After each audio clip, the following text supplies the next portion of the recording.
సమావేశాలను అక్కడే కదా జరుగుతూ ఉన్నాయి. నాయకులు కార్యకర్తలు ఎవరన్నా విఐపీలు వచ్చినా కూడా అక్కడికే కదా వస్తూ ఉన్నారు. ఇది బహిరంగంగా జరిగేదే కదా. మరి ఎందుకు ఇంకా ఆయన మీద బురద జల్లుతూ ఉన్నారు కూడా తెలుగుదేశం పార్టీ నాయకులు సమాధానం చెప్పుకోవాల్సినటువంటి పరిస్థితి. మరి ఈరోజు దేశంలోనే అత్యంత ధనికుడైనటువంటి ముఖ్యమంత్రి చంద్రబాబు నాయుడు గారు అని చెప్తా ఉన్నారు. ఈ అంశం మీద అమిత్ షా గారు స్పందించలేదా? ఈ అంశం మీద అమిత్ షా గారు మాట్లాడలేదా? దీనికి సమాధానం చెప్పండి. ఈ మధ్యనే కదా మీరు అమరావతిలో 5 ఎకరాల భూమి కూడా ఇల్లు కట్టుకోవడానికి కొనుక్కున్నారు. ఈ అంశం మీద అమిత్ షా గారు మాట్లాడలేదా మీతోటి?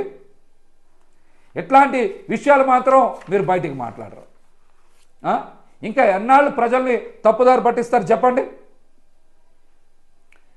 వైజాగ్లో అవి ప్రభుత్వ భవనాలు, అవి ప్రభుత్వానికి సంబంధించినవి. ఇంకా అబద్ధపు ప్రచారం, విష ప్రచారం ఎన్నాళ్ళు చేస్తారు? ఆ బిల్డింగుల్ని, ఆ ప్రభుత్వ భవనాలని ఎట్లా వాడుకోవాలో ఇంకా మీకు తెలియట్లేదు, చేత కావట్లేదు. అంటే మీరు పరిపాలనకి పనికి రారని అర్థం. మీరు పరిపాలనకే పనికి రారని అర్థం. మరి ఈరోజు రాష్ట్రంలో ప్రతి ఒక్కరు కూడా ఉప ముఖ్యమంత్రి పదవి నారా లోకేష్ గారికి ఇవ్వాలని మాట్లాడుతూ ఉన్నారు. గతంలో జగన్మోహన్ రెడ్డి గారు సామాజిక న్యాయం పాటిస్తూ బీసీ, ఎస్సీ, ఎస్టీ, ముస్లిం, కాపు ఈ వర్గాలన్నిటికీ కూడా ఉప ముఖ్యమంత్రి పదవులు కేటాయించారు. దగ్గర 10 మందిని ఉప ముఖ్యమంత్రులను చేసినటువంటి గొప్ప ఘనత, సామాజిక న్యాయం చేసినటువంటి వ్యక్తిది జగన్మోహన్ రెడ్డి గారిది. మరి మీరు ఒక ఉప ముఖ్యమంత్రి పదవి ఇచ్చి బీసీలని, ఎస్సీలని, ఎస్టీలని, ముస్లింలని మోసం చేసిన మాట వాస్తవం కాదా? ఈరోజు మళ్ళీ నారా లోకేష్ గారికి ఇవ్వాలని మాట్లాడుతూ ఉన్నారు. నారా లోకేష్ గారు ఒక్కరికి ఎందుకు ఇవ్వాలి? బీసీ, ఎస్సీ, ఎస్టీ, ముస్లిమ్స్కి ఎందుకు ఇవ్వకూడదు ఉప ముఖ్యమంత్రి పదవి? ఎందుకు ఇవ్వకూడదు? జగన్మోహన్ రెడ్డి గారేమో సామాజిక న్యాయం చేశారు, మీరేమో సామాజిక మోసం చేస్తూ ఉన్నారు. పవన్ కళ్యాణ్ గారికి ఉప ముఖ్యమంత్రి పదవి కూడా అమిత్ షా గారు రికమెండ్ చేస్తేనే ఇచ్చారని, ఆ విషయాన్ని వారే ట్విట్టర్లో కూడా పెట్టిన అంశాన్ని ఎవరు కూడా మర్చిపోవట్లా. ఈ రోజున ఎట్టి పరిస్థితుల్లో నారా లోకేష్ గారికి ఉప ముఖ్యమంత్రి పదవి ఇచ్చి తీరాలని కుటుంబంలోనే చాలా అలజడి నడుస్తోందంట. డెడ్ లైన్ కూడా పెట్టుకున్నారంట. ఈ అంశాల మీద మీరు ఎందుకు మాట్లాడరు? ఒక్క లోకేష్ గారినే డిప్యూటీ సీఎం చేయాలనేటువంటి ప్రతిపాదన గురించి అందరూ మాట్లాడుతున్నారు కదా.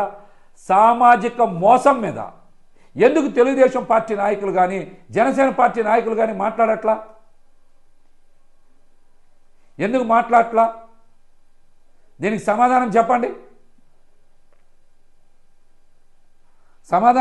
దీనికి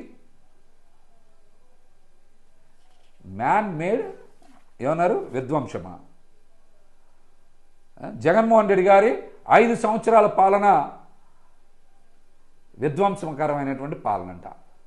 విధ్వంసకరమైనటువంటి పాలన అంటే పేద సామాన్య వర్గాలకి సొంత ఇంటి కళ నెరవేర్చడం కోసం 30 లక్షల పైచిలకు ఇళ్ల పట్టాలు ఇచ్చి మరి నిర్మాణాన్ని చేపట్టినటువంటి పాలన విధ్వంసకరమైన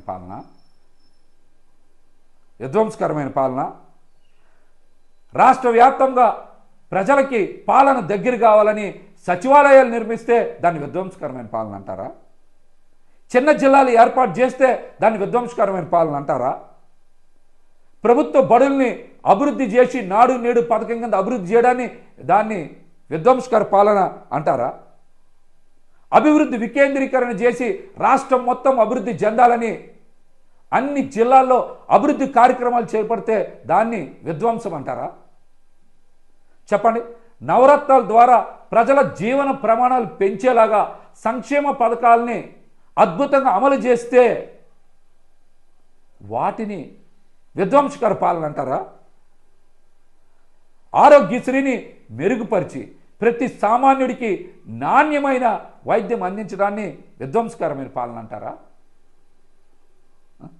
విద్యలో విప్లవాత్మకమైనటువంటి మార్పులు తీసుకొచ్చి పేద సామాన్య వర్గాలు ఇంగ్లీష్ మీడియంలో చదువుకొని అంతర్జాతీయ స్థాయిలో వాళ్ళందరూ రాణించేలాగా కరిక్యులం మార్పు చేయడాన్ని విధ్వంసకరమైన పాలన అంటారా? హార్బర్లు, పోర్ట్లు, మెడికల్ కాలేజీలు, పోలవరం ఇట్లాంటి అభివృద్ధి కార్యక్రమాలు చేపడితే దాన్ని విధ్వంసకర పాలన అంటారా?